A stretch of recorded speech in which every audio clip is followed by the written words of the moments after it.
What a world. 3 people killed in restaurant shooting, 5 injured in Glendale, Arizona, May 4th, 2025.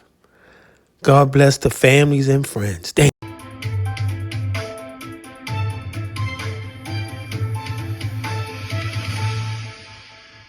Information we just learned is that this was not just people inside of this restaurant nearby. This was a massive party out in front of this restaurant where this shooting happened. Again, 8 people shot, at least 3 killed. We're about to go live here with the press conference with the spokesperson for Glendale Police, so I'm going to step aside.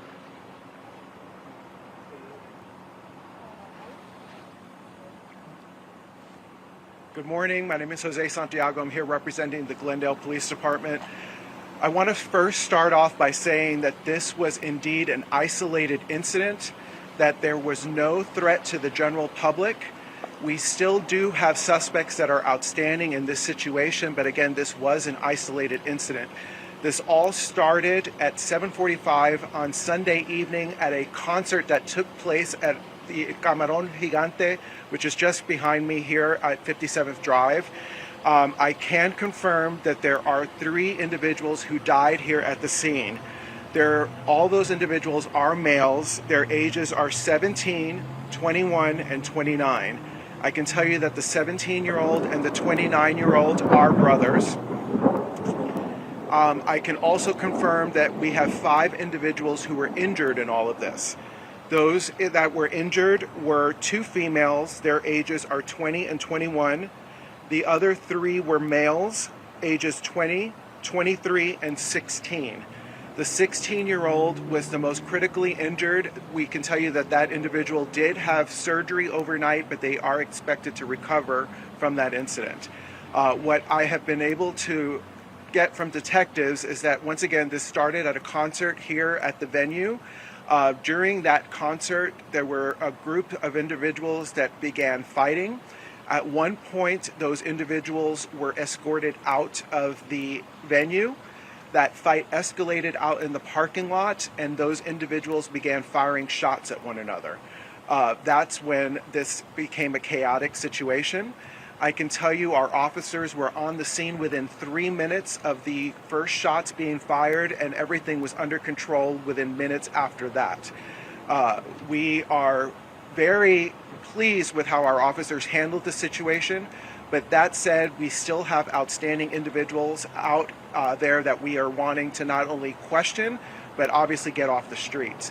We're asking for any individuals who have any information to please continue to supply those. We know that there's a lot of social media videos that are being circulated. A lot of them have made it into our hands. We ask that you continue to go ahead and provide us with as much information as possible so we can get these individuals off the street. Once again, we do want the general public to know that this was an isolated incident. We do not expect there to be a threat to the community as a whole, but we do want these individuals off the street. How many? We don't know exactly how many shooters there are. We can tell you that there are at least more than one. Multiple shooters, though, at the venue? There were multiple shooters at the venue, yes. And did these people know each other? Yes, these are individuals that knew one another. We understand that there was a history of them basically having some bad blood between these individuals. That's how the fight escalated amongst them. And unfortunately, it escalated to the point where we have 3 individuals that died. Is Glendale Police's investigation looking into the venue itself, how they handled that? I mean, you saw the videos on social media. Very large crowd of people.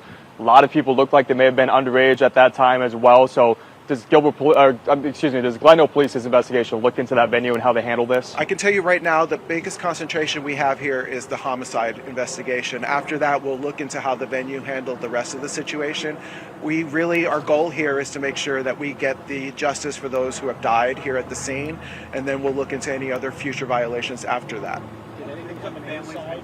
Okay, we got 2 questions. Did anything happen inside it at all? As far as what we've been told, once the fight broke out, the venue themselves kicked those individuals out, and everything escalated outside in the parking lot area. Do you know if any of those 3 men who died were involved in the fight, or were they in the fight? We are still trying to piece that together. We are under the understanding that that they were part of the original fight, but we're still trying to piece that together. Could Glendale police release any surveillance images of the suspects you guys are looking for? Right now, we're working with our detectives to get as much information as possible out there.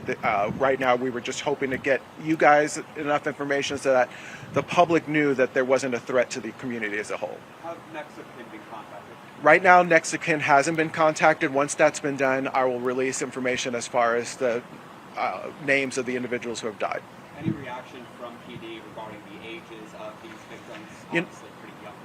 You know, it's heartbreaking anytime there's a loss of life, especially when you're dealing with juveniles of any type of form. But we're pleased with the response time that our folks had. We're pleased with the response time that our fire department had. This could have been a much worse situation. We're thankful that it didn't escalate even further. Had this not been as close as it was to our department, this could have been a much worse situation. But again, there was a tragedy here where 3 people did lose their lives and 5 others were injured. This is a relatively new venue or new restaurant, we understand. Have there been any other incidents here prior, and did they react in the way that Glendale PD to this fight? To your point, yes, this is a fairly new restaurant. There were other events here, but this is the first time, to my knowledge, that we've had to respond to an incident of this nature. We've never had a shooting or a violent incident of this nature at this restaurant. Again, right now we're concentrating on the homicide situation and getting those individuals off the street, and we're going to look into the actions of the restaurant after that. Did any officers have to fire their weapons? No, there were no officers that were injured. No officers had to fire their weapons. Everything was handled within a couple of minutes, and we're pleased with how our officers handled the situation. Number of people were detained. Jose, are those people cooperating with this investigation? Everybody we've been talking to has been very cooperative. This rare May weather we're having, is this complicating your investigation at all? Because all this is outside, obviously. Yeah, this is a very wide scene because there was quite a bit of gunfire that took place. So yes, it actually does add some complications to the situation, but our officers are doing the best that they can. Have your officers or investigators so far discovered or found out the type of firearms that were used based off the shell casings that were left behind, or too early to say? That's too early to say right now. How long do you expect this to still? They're going to be out here for some time. I can tell you they've been working since last night, and they're going to be out here throughout the morning. What information are officers still looking for at this point? What do we can't say? We really want to narrow down the amount of shooters that we were dealing with. They can tell that by the casings, the types of casings. So once we can narrow down the different types of casings, we can narrow down the types of weapons that are used, and it helps us narrow down the amount of shooters that we're dealing with. Thank you. Mm-hmm.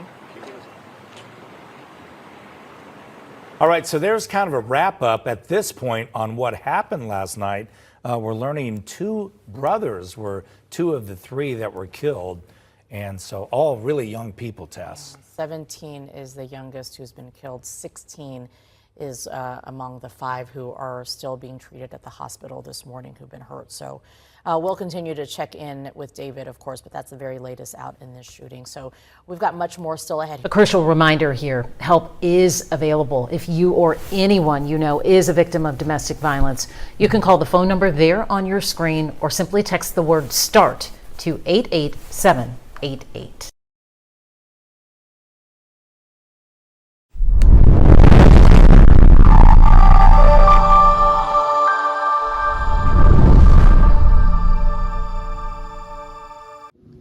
Thanks for watching.